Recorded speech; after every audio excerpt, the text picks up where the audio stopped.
Hello, everybody, and welcome to Bipolar Opposites. My name is Tim Cubbin, and I'm serving as your host for however long this takes to view. Okay, I'll start off by saying that I have been diagnosed with bipolar disorder for 12 years, and this has greatly impacted my life and the lives of those people involved with me. But I'm getting ahead of myself. So this series, Bipolar Opposites, was established under the banner that there are subjects that people don't know about, don't realize exist, don't have enough information about, or else people just don't want to talk about, and someone has to have the balls to step out and inform the entire planet that these topics exist, and need to be understood. Well, I have the balls. The other point of this series is to talk about these subjects from the point of a person living with bipolar disorder. That's another point I think I should bring up. I am not bipolar, I am living with bipolar disorder. My diagnosis is not me, and therefore does not come first when describing me. I was taught this by a great woman named Eva.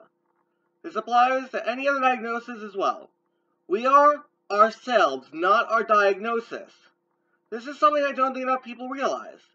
Hiding behind a diagnosis isn't living, it's giving up, it's weakness. If you have a health diagnosis, own it, as Eva would say. Okay, I digress. Anyway, you might have an idea why this show is called Bipolar Opposites, obviously because I'm living with bipolar disorder, and because it sounds cool. So, today I will be talking about bipolar disorder in a way that very few, if at all, describe the disease. I am going to take you through a few actual bipolar episodes I've been through. I've discussed bipolar disorder before, and I've interviewed a person who lives with a person who has been diagnosed with bipolar disorder, my mother in case you haven't seen the episode.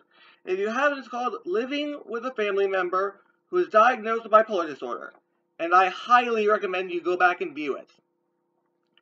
But I've never actually talked about what a bipolar episode is like, what happens during it, and how it ends. So, I will now do that. I warn you, this is very disturbing and will probably vilify me.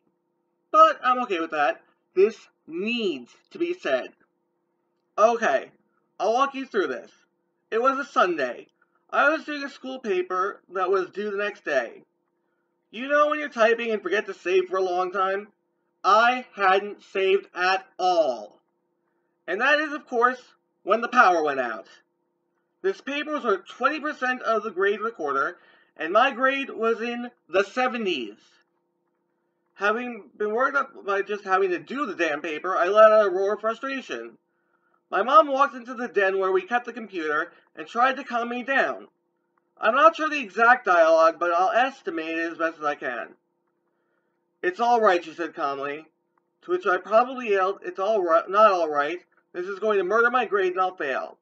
Now, the thing I didn't think of was the paper wasn't due until the 8th period, which was the end of the day, and that having 2 free periods, I could easily have typed in the library, as I had essentially handwritten most of what I wanted to say. Also, I could easily wait for the power to come back on, which it would have been done a few hours later. But my mom continued those patronizing parent lines, which never work and in fact make the situation worse.